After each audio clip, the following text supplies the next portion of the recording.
Go ahead. Okay, I want to welcome you to our Career Pathways panel. And this evening, what we're going to do is we're going to talk to three individuals, two of which are in specific professions, and one represents our state's Michigan Employment Agency.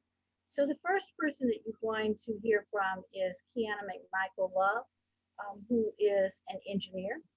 She's not only going to talk about her position, but she's also going to talk about her education as well as her road to where she is right now and perhaps where she's intending to go. We're also going to hear from Attorney Mike Russell, who will give you an opportunity to learn about his background and his journey to where he is right now and perhaps where he wants to go. Lastly, we'll hear from Lisa Strasky from the Michigan Works in Oakland County Southfield office, who will give you a little bit more information about youth employment opportunities and the services that Michigan Works has available to you free of charge. So without further ado, I want to welcome you to the first Career Pathways panel evening, and we're going to get started with Kiana McMichael Love. And I say McMichael because I've known her for quite some time now. Kiana is a energy leader who is also a community activist. She is currently a manager at DTE Energy. It's kind of difficult for me to say that because being transparent, I've known Kiana since recruitment to Consumers Energy, and now she's at DTE.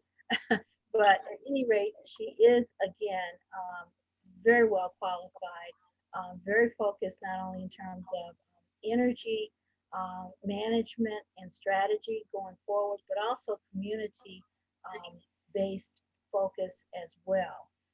She, again, is involved in the development and management of energy-related businesses and services nationwide, and she leads the strategic planning and execution of regional initiatives and projects within DTE's energy electrical distribution operations.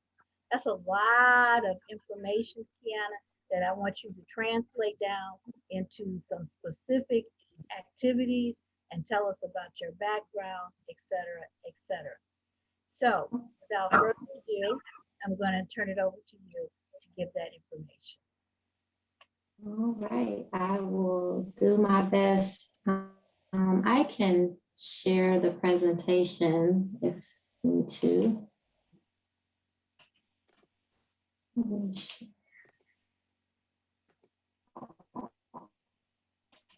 Okay, so it says the screen sharing is disabled. So I don't know if you want to share the presentation or I can just talk through it. It should be fine now. Okay, let me see.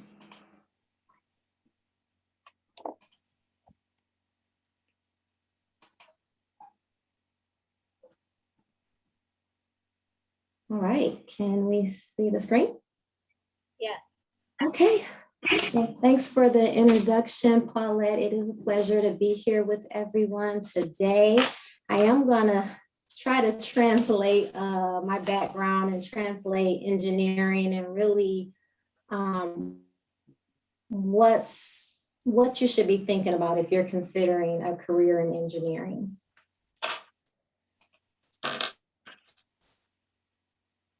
So some of the basics of engineering, I know a lot of times people hear the term engineering and it can seem so complex and overwhelming, but the basics to engineering is problem solving. If you like to work with problems, if you like to do critical thinking, then you would be good in engineering.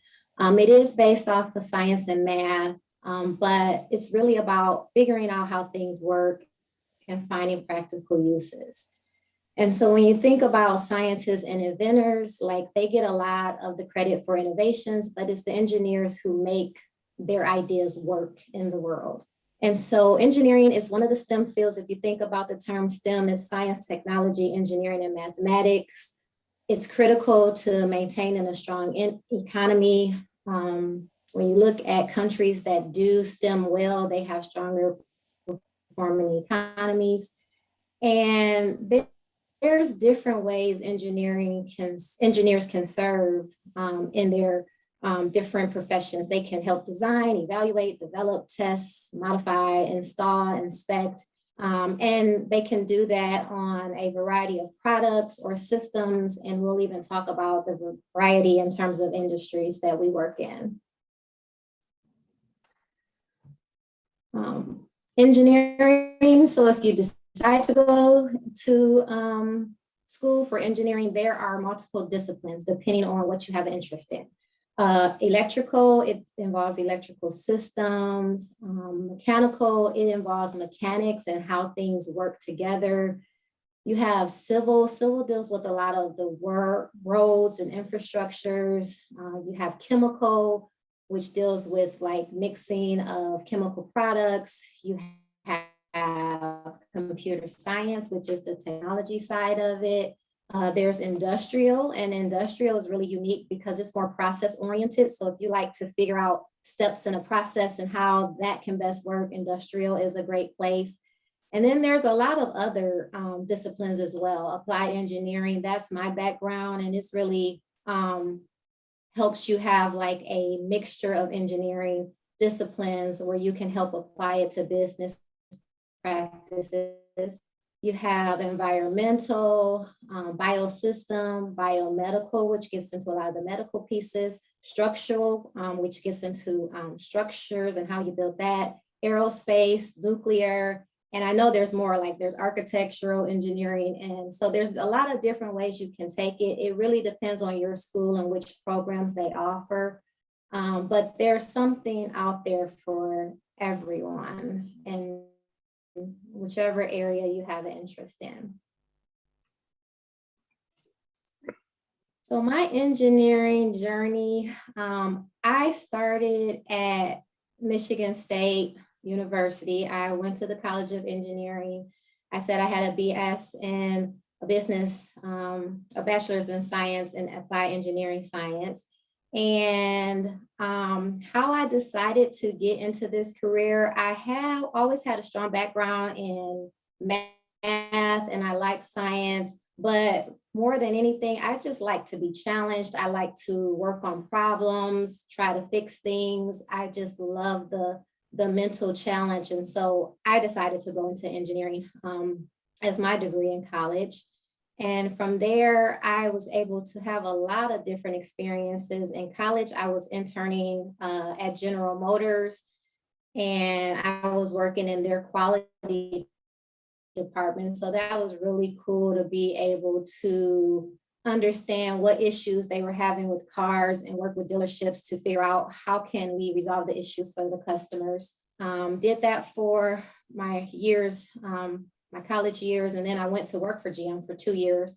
And at that time, I went into General Motors as a supervisor at one of their parts plants. So this was a plant where all of the parts and pieces for your cars are distributed and they're boxed and they're made available to the dealerships or they're made available to like auto part companies. And so I had a lot of learnings there, really was able to start getting my feet wet in leadership, learning about safety goals, how to make sure we're keeping the workers safe every day, learning about quality goals, how do we make sure we're packaging products and distributing them in a quality way that's going to meet the customer's expectations.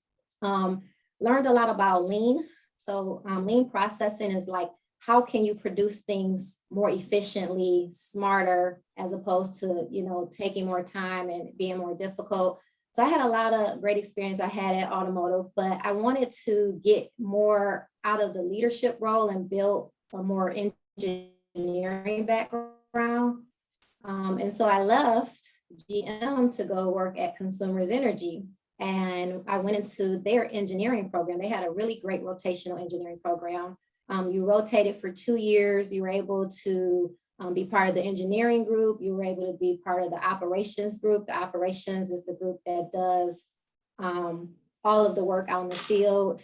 You were able to be part of planning and scheduling. That was the group that helped to plan and schedule the work. The engineering group helped design the work, make sure it was up to the specs, and did that on the gas side and had a wonderful experience. And then from there, I kind of just bounced around. And that was the great thing about the utility industry, but even engineering as a whole, you can really take your career in different ways and shapes. And so I decided to go into project management and was able to go on the electric side, learn more about the electric meters, get involved in what's now called AMI, which is like automated metering, helping kick off that at Consumers Energy. That was really new and advanced technology. And because of that experience, I was able to go on the technology side and help really roll out everything that's helping us work remotely today. So I helped roll that out to our field workers. So now they have instant messaging, they have Wi-Fi in their trucks, they have all of the tools that they need today. My team and the team I was leading, we helped put that in place. So I did that for a while. And after that, I went back to gas operations to do what is called continuous improvement. And that aligns quite a bit with industrial engineering. And so we were looking at processes from beginning to end to understand where we can improve the process, what things are broken, how can we perform better so we're spending less cost, how can we perform better so we're delivering better service to our customers. And I did that role for quite a bit until I decided to come over to DTE Energy in their electric distribution operations as a strategy manager. And I really believe my past experience was building me up for this role, doing project work, leading project work, and leading a lot of strategy was the reason why they felt I was such a good fit for this role. So I'm doing a lot of that today for the electric operations group. So if you think about the people you see out in the field with the bucket trucks and they're coming to make sure that your electricity is still there every day, I'm helping to run strategic projects to support those teams. And we look at a lot of different things, like we're looking at projects where we have single customer outages and how do we prevent customers from having so many outages? What can we do more strategically to help with that piece? A lot of what we're doing is productivity. We want to be productive. We want to save money so that we don't have to increase rates for our customers. So that's a key piece of what I do.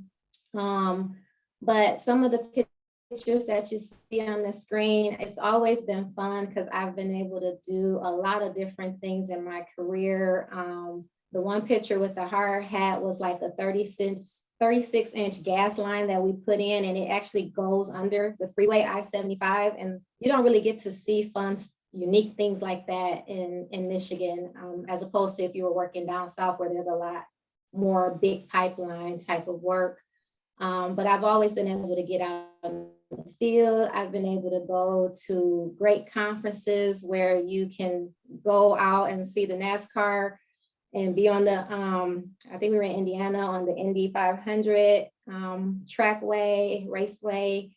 I've been able to get in the community, whether it was DT or consumers, and help. That's at Marcus Garvey Academy, the picture on the lower left, and we were helping students build, help them understand renewable energy. So how can we provide lights and with a different type of form of energy, whether it's solar or, so those are some of the things that we've been involved in, different career paths. I always speak to energy, but energy, you can go anywhere. And the fun part or the best part about engineering is being able to solve problems. And there's always going to be a problem to solve in the world.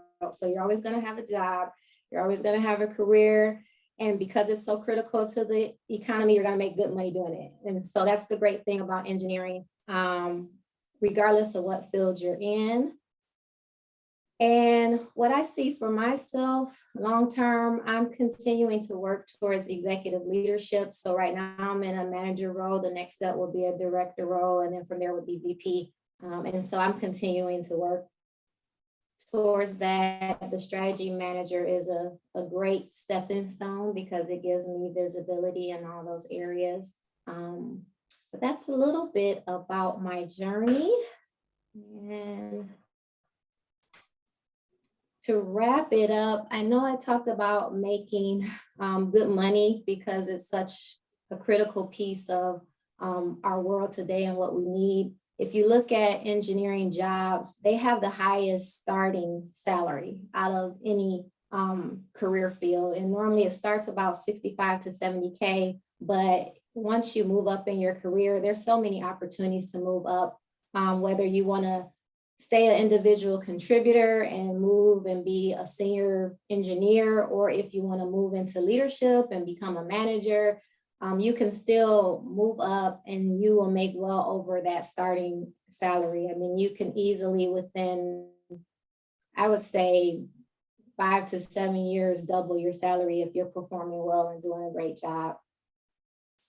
The industries that we serve, I have energy and automotive because those was two of the areas, but we're in technology, we're in everything. Any industry that you can think about, they have engineers involved. So if you think about some of the cool places like Amazon, Disney, think about NASA, Boeing, they have engineers. If you want to go the construction route, there's engineers. Medical, there's engineers working with equipment. You have Stryker, that's a big company here in Michigan.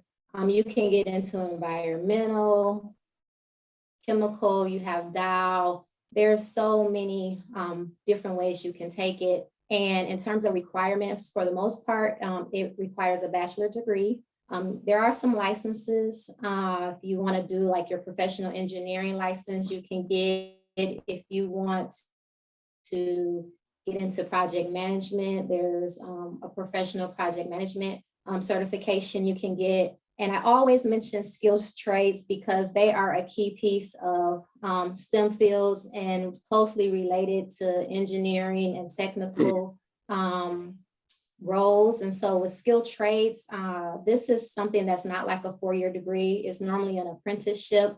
If you go into a company like Consumers or DTE, they will pay you to get your apprenticeship. But there's also a lot of wonderful programs through the state and through community college that offer opportunities as well. And skills trades is really good because you still can make a great living in that career as well. So I will stop there.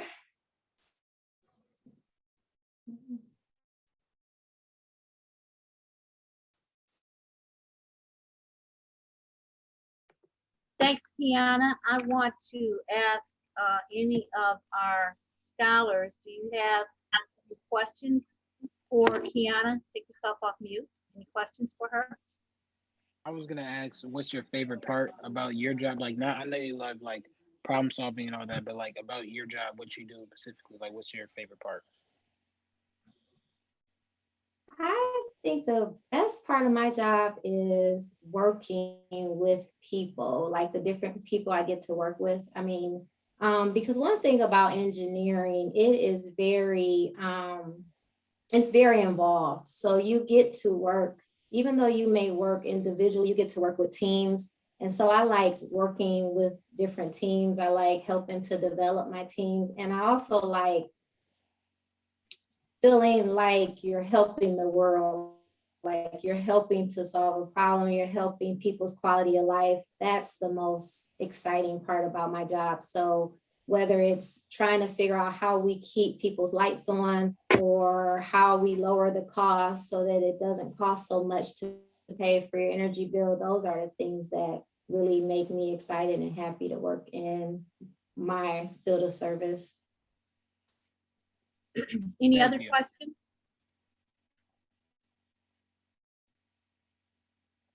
Well, I have a question for you. If you weren't an engineer, what other profession would you have pursued?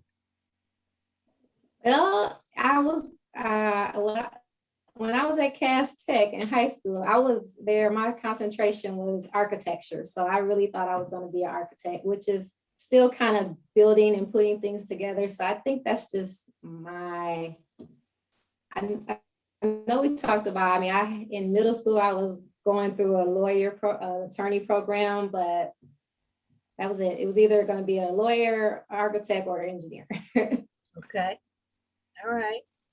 Well, I'm going to move on and we probably will come back to some other questions for you, but I'm going to move on now and introduce Attorney Mike Russell to the group. Hi. And Mike, you want to give some of your background? I'm sure that, they'll have the opportunity to review it on screen, but you might as well go ahead and you know it by heart by now. Sure. Yeah, my name is Mike Russell. I'm an attorney at Feiger Law.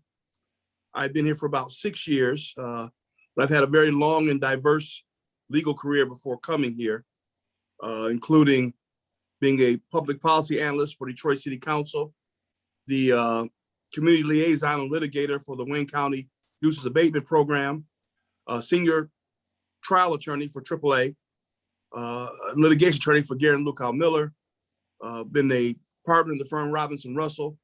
So I've had a pretty extensive and diverse background in the legal community. And before the legal community, I was actually in the newspaper and journalism business. I didn't go to law school until I was 30 years old. And this is important because it's going to be a very central theme of my discussion with you today. There's an old African proverb that says, the young man runs fast, but the old man knows the road.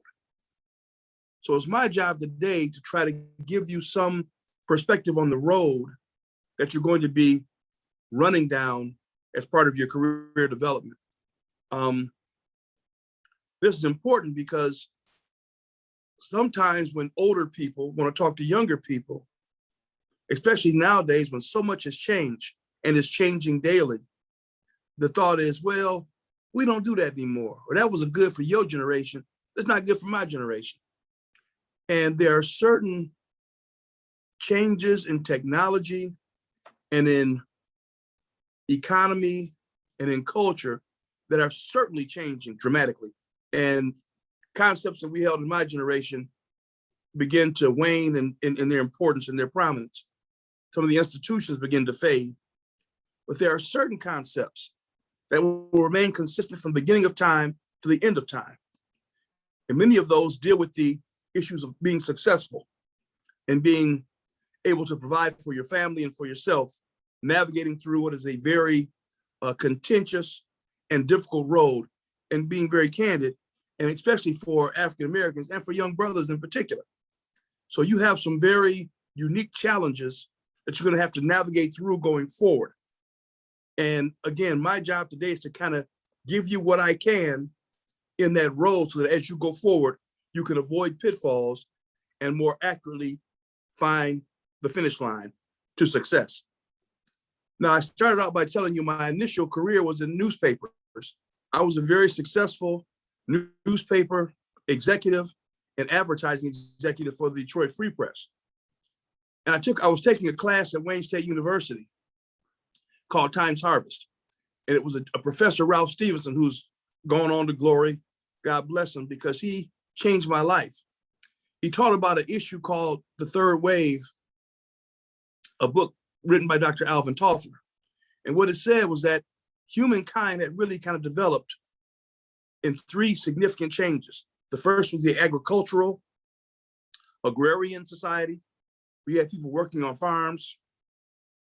The next was the industrial age, which took place right around the late 1800s, early 1900s. Another major significant change happened where people moved from farms into cities and began to work at factories, and the whole of society and economies begin to revolve around that.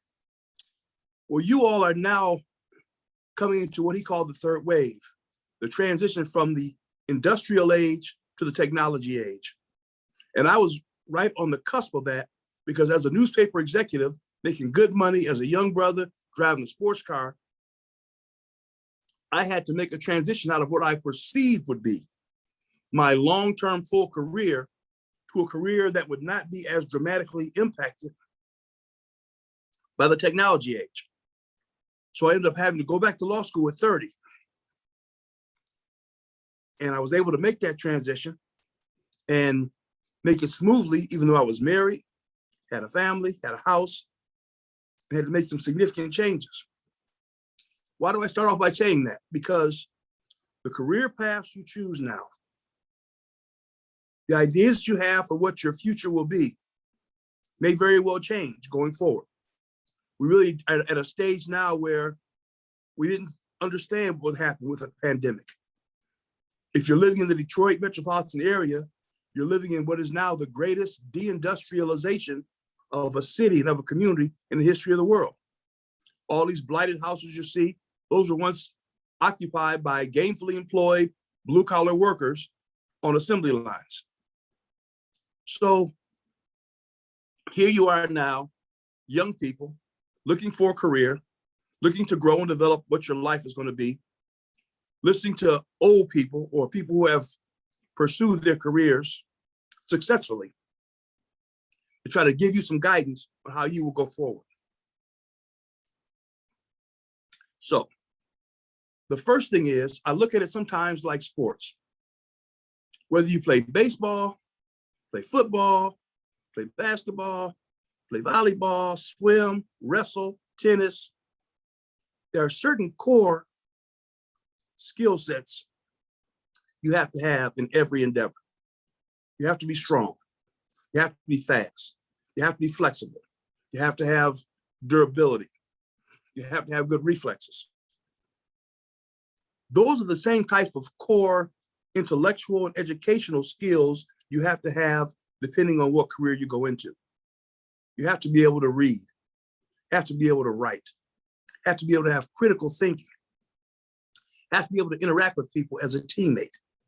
You have to have good moral and personal integrity.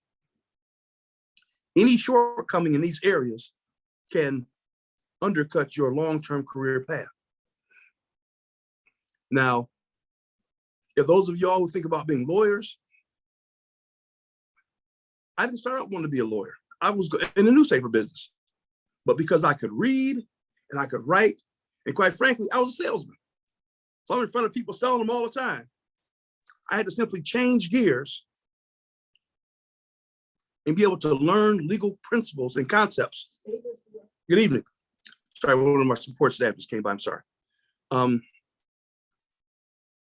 And now instead of selling an advertisement to a business owner, I'm now convincing a juror of my client's position.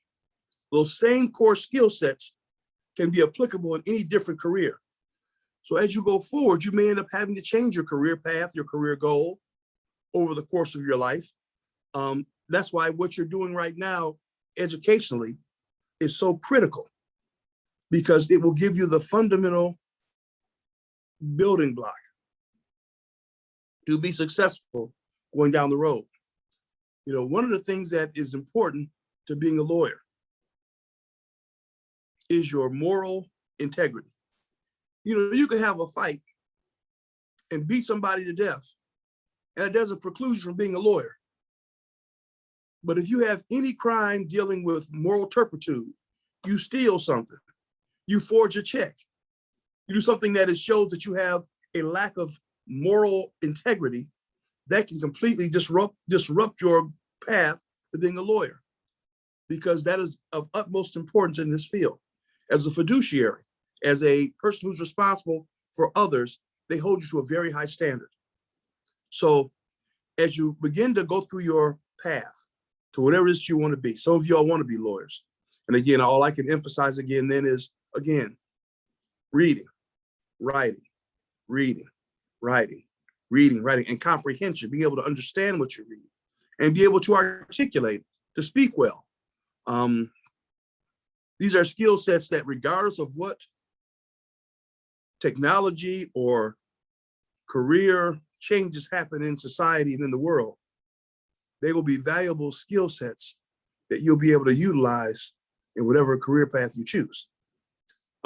Say right now I'm 61 years old, anticipating retirement in some, the next couple of years. But the one thing that has carried me and my family and my children now, my son's graduated from U of M. My daughter's a Wayne State alum. She's out in Arizona. The thing I was able to do, provide for my family, is to be able to read and write. And there's a concept called alchemy. And alchemy is to change one thing to another, changing lead to gold, changing water to wine. What you have to do is be able to change your skill set to money. What do you know how to do? Is it a valuable skill set? Some people love to play basketball. Can they turn it into money? If they're really, really good, and oftentimes really, really tall. If you like to talk, if you like to read, whatever it is, you have to figure out what is the path you can take through a career choice, through an academic program, to turn that into money to be able to provide for yourself and your family. Being able to read and write has benefited me greatly. First in selling advertising, then as a trial lawyer, when I was with the nuisance abatement program at Wayne County. My job was to advocate on behalf of citizens who live near vacant houses and to find and sue owners of vacant properties and blighted properties.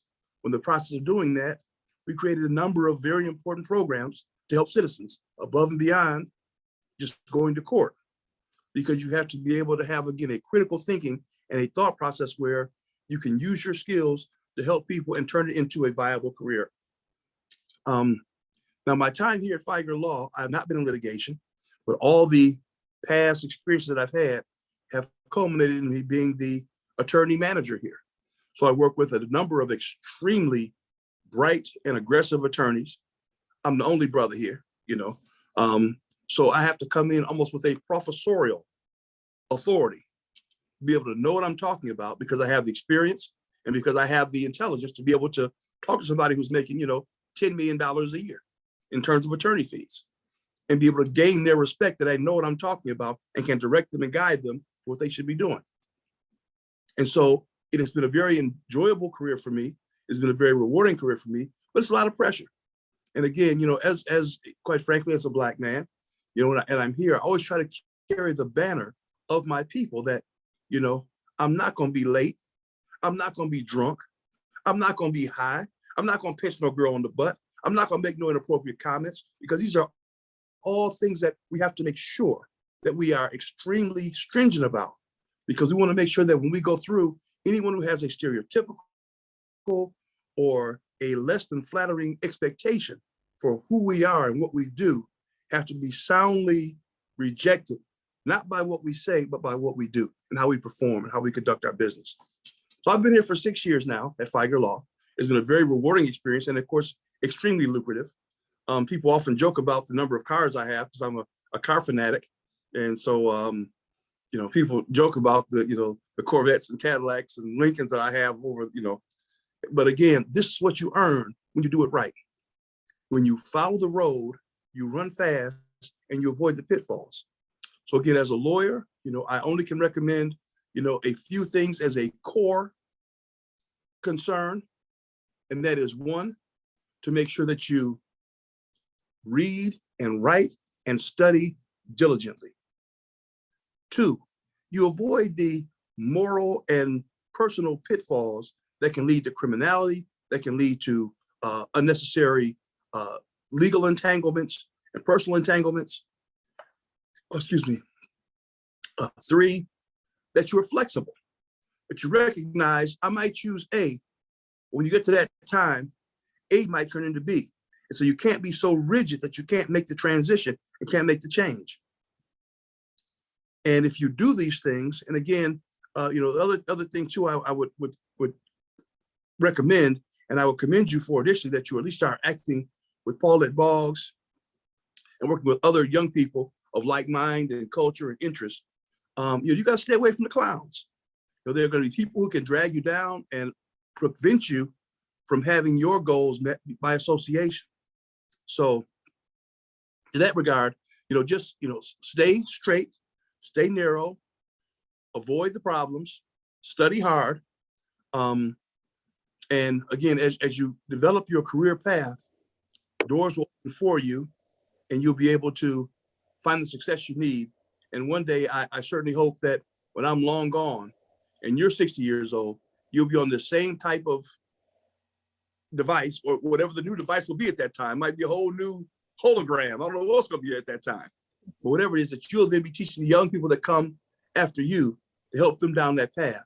Because remember, the young man runs fast, but the old man knows the road.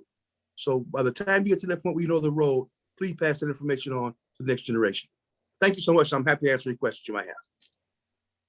Thanks, Mike. Do we have questions from any of the scholars? I have a question. Okay, go ahead. No, go on. I was gonna say, like you asked Miss Love, what would you rather do if you weren't in the attorney field? Well, again, I loved the newspaper business. I was not technologically sophisticated enough to make the transition from newsprint. And you cats are too young to really understand and know virtually all information came from newspapers. TV and radio were a supplement to what now is internet and electronic media. And that was my first goal. And I did it very successfully. But if I wasn't going to be a lawyer, I don't know, maybe I would go back to some other type of consulting job. And I was a professor at Wayne State for 10 years, so I also enjoyed teaching. But those would probably be my two other choices. Newspapers now being, of course, obsolete. I probably would have wanted to into collegiate teaching, been a college professor. Any other questions? Thank you, Mike. Yeah, one more. I obviously newspapers are way before my time. Like I don't even remember the last time I seen one. But do you mean like you were like a newspaper writer, or like what Well, do you mean? Like, yeah. I was the editor-in-chief of the South End, which is Wayne State's daily newspaper. So I was a writer and an editor. But it's funny, the newspaper business is just that, a business. It's just like the young lady was talking about with engineering. You could be an engineer, or you could be a manager. You could be a supervisor. And so when I was in the newspaper business, my initial field was writing and editing. But I ultimately ended up in the business side of the paper, which is advertising, marketing, and the sale of the paper, which, if done well, is equally, if not more lucrative than writing. So I basically did it all. And they were grooming me to be a publisher. So at newspapers that remained prominent, I probably would have been one of the few publishers of a major newspaper in the country. But again, the industry completely collapsed. And so, so I ended up changing my entire career path from newspapers to the law. Really good point. I want to take the comment that you made about being flexible, as well as the change in terms of Brandon. No, that wasn't Brandon. That was Christian's question about the newspaper industry. And I want to turn it now over to Lisa, so that you can talk a little bit about, again, the flexibility that we look for in today's workers, as well as industries that are changing. Some are folding up, unfortunately, but others are growing. So Lisa, give us a little bit of your background, and most importantly, tell us about the services from Michigan Works.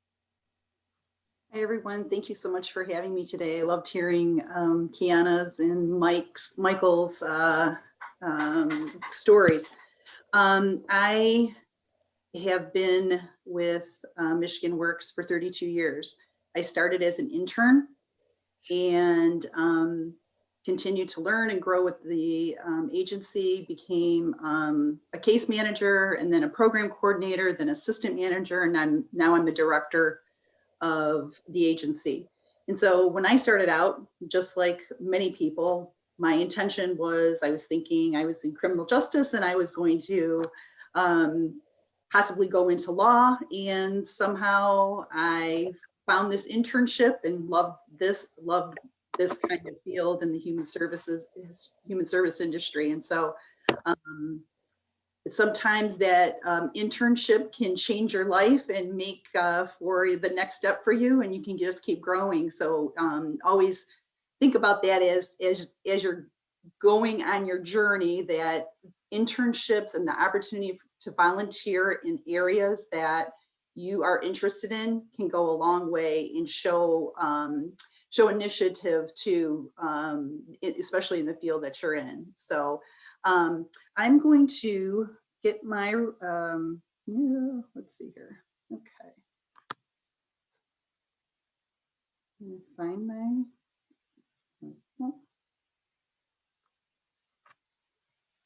I'm going to attempt to show my, share my screen. This is my first time doing this. So, oh, goodness gracious. There we go.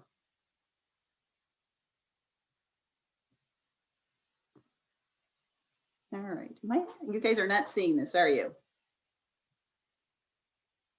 Not yet. No. All right. Goodness. Okay, well, You might want to walk her through what you should do. okay. Lisa, are you on using two screens? Nope, I'm just using, yes, I am. Okay, so you want to pull up your document that you want to share. Mhm. Got And make that? sure when you go to share screen, when you see the various windows that have the document that you want to share, you want to select that one and then hit share screen. I'm gonna hope that I can do this. Make sure you hit share sound as well at the bottom. Okay. It is not giving me that as an option. Oh, goodness. I am so sorry. Let's see. Is it showing up on your other screen that you're looking at? Can you see that? All right, there you go. Yep, we got it. Okay, great. All right.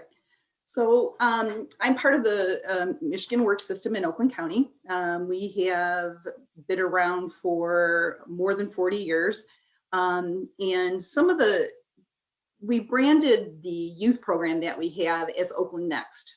And it's basically, the idea is you're going to be the next Oakland attorney, engineer, skilled tradesperson, whatever it might be. So we do a lot of programs for youth in a variety of things, and there's eligibility requirements, but there's also just opportunities to work with career advisors here to help you, learn how to write a resume, learn how to get through interviewing, learn how to transfer skills like Michael was talking about. Those kinds of things are some of the things that we work with. Also, there's different assessments that we can help with to kind of help you figure out what it is that you want to do next. So those are some of the things that we offer, and all of the services that we offer are free. We are part of the Michigan Work System. We are one of 6 in Oakland County. There is a Novi location, Oak Park, Troy, Pontiac, and Waterford. And of course, there are all over Michigan, including the Detroit area and all over. So whatever's closest to you is probably where you want to work, but we're happy to work with anyone from any area. So residency doesn't matter. Like I said before, the career advisor, career planner, case manager can help you with resume preparation, mock interviews. We do a lot of work in the schools, and we do career days, and where we're working with individuals to help them learn about different careers, as well as the resume preparation and mock interviewing. We also help with job referrals. In addition to that, we help with training in a variety of areas that are high growth, high demand occupations. And this could be a beginning point for a lot of individuals who might not know exactly what they want to do. This is kind of an opportunity to learn about different occupations. We have work experience and internship programs where we actually pay your wages while you're learning on the job. So those are opportunities that you could take advantage of if you were interested. So these are some of the things that we do: paid internships, which I just mentioned, tuition assistance, so we can actually help pay for training. We can help get certifications, high growth, high demand credentials.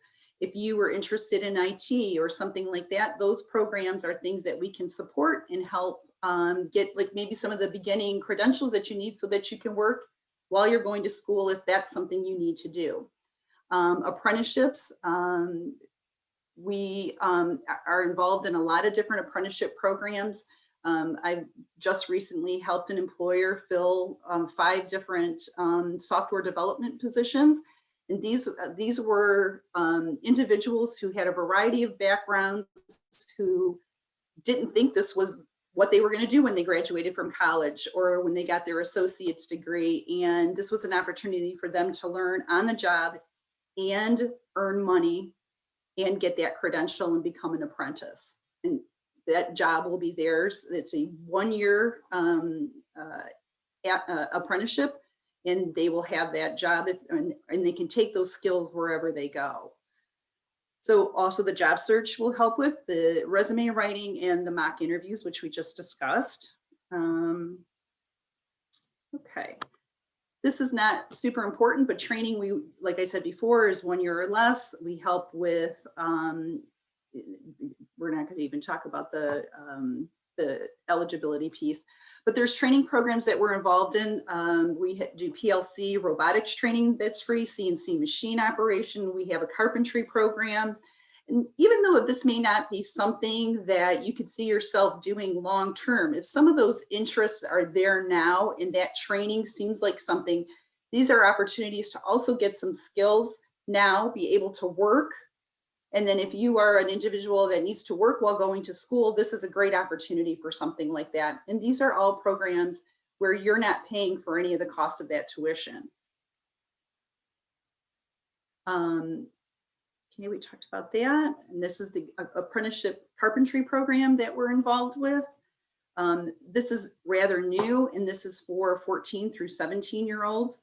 So if this was something that you were interested in, you could give us a call or sign. I have some information at the end about signing up for these things. The virtual workshops that we do are available to everyone, and they're free. And if you know somebody, you have friends, these are available to you. They're throughout the week, and they're at oakgov.com, Advantage Oakland. And these are all part of the Oakland County, Michigan Works virtual workshop series that we've been doing. In addition to that, we also have financial literacy workshops. So for students who may be having to work on financial aid, this could be an opportunity to learn about that. If you're learning how to budget, or you're thinking about how to save to buy a home or something of that nature, those kinds of workshops will be available through that financial literacy workshop. And then the rest of those, you can just sign up as needed. And again, these are pretty much every week they offer a variety of these workshops. So one of the things that Paulette asked me to talk about was today's workplace and how to, what minimum wage is like, and also about work permits. Are any of the students currently working that are on this webinar? No? You all can come off your mute. Anyone who's I'm working. apply for different places. So, okay. So some of the things that you should know about that are minimum wage law in Michigan is $9.65 an hour. That's the minimum that you can receive. Most employers know that that's not a living wage and are paying more than that. Usually $10 to $12 an hour is typical now. So that you should know that, and you should know that no employer can pay less than that. In addition to that, if you're under the age of 18, you also have to get a work permit, and a work permit can be applied for at your school administration office. So wherever school system you're in, and that's how you would obtain that work permit. So there is a special work permit for those 16 and under and those 16 and 17. So until you have that, you cannot work. Also, even if you're working virtually, you still are required to have a work permit. And so these are some of the laws covered for minors under 16 and then minors who are 16 and older. So you guys can take a look at that. I'm sure you'll have an opportunity to review this at another time. I think it's important to know that there are laws governing safety for youth too. There are certain things you can and cannot do on the job. And I think it's important that you are aware of that. Also too, how many hours you can work in a day while you're in school and then when you're out of school for the summer. So one of the things that Paulette had asked me to talk about was today's workplace. And as Michael and Kiana had already talked about, the trends and the way work has changed since I've been doing this 32 years. When I first started working, I sat in an office with a desk and the person behind me was smoking and had an ashtray on their desk and smoked in the room. That, of course, is not something that happens anymore. So things have changed greatly. So in terms of flexibility, so we talk about how things were. So typically things were 9 to 5, you came in with a shirt and a tie, things were in an office, you were under managers, kind of, had output and production and that kind of thing. Now things are a little more fluid, they're depending upon the work culture, you could be working from home. But one of the things that Michael had talked about was being flexible yourself. And employers are now changing and working with individuals, and there's that more emphasis on the work-life balance. So being flexible, letting you work from home, collaborating with other people over long distances. So if this is a global company, this is an opportunity then to collaborate with other individuals that might be in another country or in another state. So having this virtual work that we're all doing now, we kind of had no choice with the pandemic, but this tends to be something that and offers a lot of opportunity for collaboration that might not have been there before. So some of the other things that we talked about is the flexibility and the gig economy. Has anyone ever heard of the gig economy and what that means? Does anybody know? Okay, so the gig economy, where individuals may not have one steady job for a long period of time. They're kind of like freelancers, where, if you have a certain skill, you might work for one company for a couple of months and then use that skill to work for another company. It offers you a lot of flexibility, but it also can be difficult because you're trying to make sure that you're employed all the time. It can be difficult to have benefits and things like that. So I think that for certain individuals, this is a wonderful opportunity to have experiences in a variety of ways, where instead of, someone like me who's been at the same type of job for 32 years, it's not typical these days for that to be the case for someone. We hear that in general, someone will change their job or their career about 7 times now. And so that's that's very different than how I grew up, and then probably very different than Paulette and Michael grew up. So, those were the kinds of things that we thought were supposed to be, and now things are changing. So I think the other thing too is that the virtual work has changed the way that most people view their work and how they can balance their family life and with their work. The other things that we talk about are safer work environments. We talked about advanced manufacturing, where things have grown so much and things have changed so much that safety is huge. Also safety in just the general workplace. People learn now how to take care of themselves in the workplace. You learn how to deal with violent, how to work with difficult situations and violent situations. And I think that employers now want to make sure that their employees are safer. Artificial intelligence has changed everything that we know of. And I think that that's one of the things that as you guys are growing and going through school, that you continue to work and keep your skills up to date, that computers can now do what people have been doing. And so without changing and without continuing to learn, you could be behind the 8 ball. And so you want to make sure that you're continually learning and growing with how everything is changing. Reskilling, retooling regularly, especially if you're in fields like IT, it's going to be natural that you do that. And I think when Kiara was talking about, the different things that she's been learning and the different things that she's been doing through her career, that things have changed and that all of the things that happened 18 years ago are no longer there now. So let's see. The next thing, does anyone have any questions about any of that? Okay. So some of the jobs that we have available now, and it a little bit bigger. So some of the things that are open to 16 to 19-year-olds are summer jobs like camp counselors, City of Southfield, Oakland County. They have cashiering and receptionist positions. In addition to that, there are seasonal jobs that are more labor oriented. Sometimes those jobs pay a little bit more. So those are some of the things that youth your age, 16 to 19, are probably able to get and could apply for right now. I think right now employers are really, really desperate and opportunities for jobs are plentiful. The opportunities for facilities assistants and different kinds of food service types of jobs.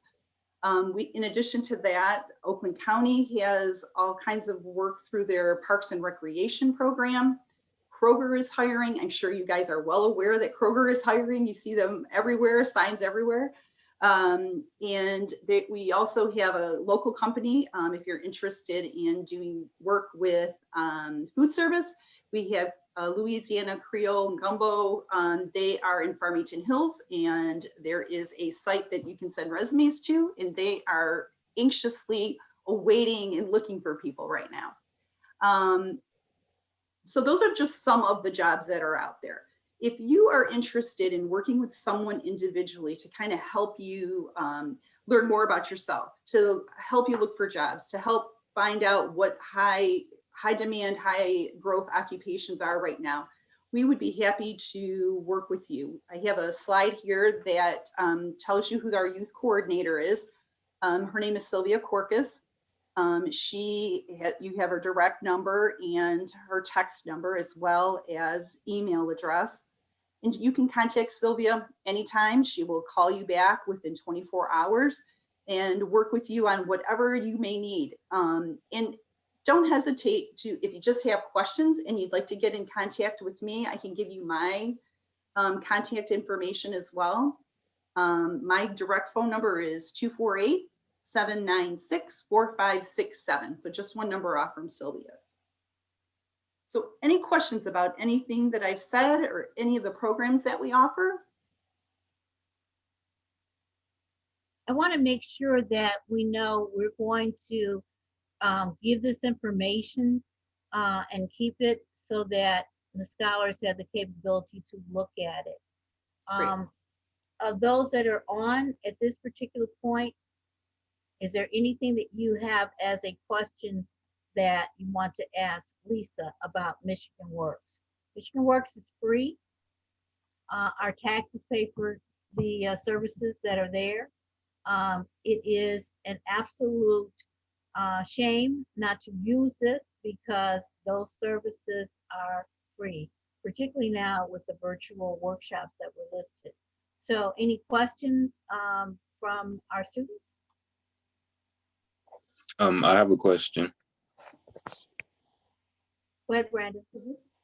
Oh, okay. So, like, you know how you were talking about the gig economy? Is that like where you work for different companies, like you switch back and forth? Is it like Sure. at the same like time, or is it like different like time periods? It could be both. There's individuals will take on multiple jobs at once if they can work their schedules to meet that. Some will work for one company for a few months and then move on right to the next company. A lot of times they're juggling multiple jobs because that's what they can get at the time. It could be too that, you know, it's in totally different fields. Like you may have a multi skill set. You know, you might have an engineering background or a media background, or, you know, you might be a web developer or something like that. And you have skills in a variety of ways. I think this gives people an opportunity to check, you know, a bunch of different fields. But in addition to that, it also gives some flexibility about when and how you want to work. It's kind of sort of being like an entrepreneur, you know, not having necessarily the steady 9 to 5 every single day. So I think it could be both. Okay, thank you. You're welcome. Any other questions? This has been great discussion. I do want to end on a question that will have to be a real quick 10-second response from all three presenters. What's the value of networking that you can identify that's helped you to get to where you are? Lisa, 10 seconds. It is the best thing that you can do. Find anyone and everyone that you can talk to related to the fields that you're interested in. Find an expert, ask them questions. It can lead you into so many great directions. Kiana? I would not be where I'm at if it wasn't for networking. So networking is how I met Paulette and a lot of other great mentors that has helped me through my career. It helps you avoid some of the unforeseen pitfalls that you can make, being able to have an ear, a confidant that can give you direction and give you guidance. So networking is really good. And then if you can take it to the next step and get some mentors, even better. Mike? Unmute. I would say networking is more than just using people in positions to try to advance your career. It's who you make friends with, who you develop your career and your lifestyle with. Because networking with good people, like I did with Paulette Boggs, helped me throughout my career. But again, hanging out with the wrong people can sidetrack you, can cause you a lot of problems. So networking is more than just meeting people to get your jobs. It's who you want to have your career friend and associations with that can be very, very beneficial, not just professionally, but personally as well. Thank you to all three of you in terms of sharing your time with us, your information. It has certainly been very valuable, and it has certainly been an hour of power. Have a great night. We wish to see you again in the future. Thanks again for sharing.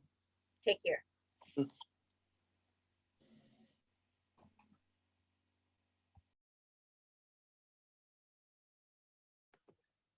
Hi, everyone.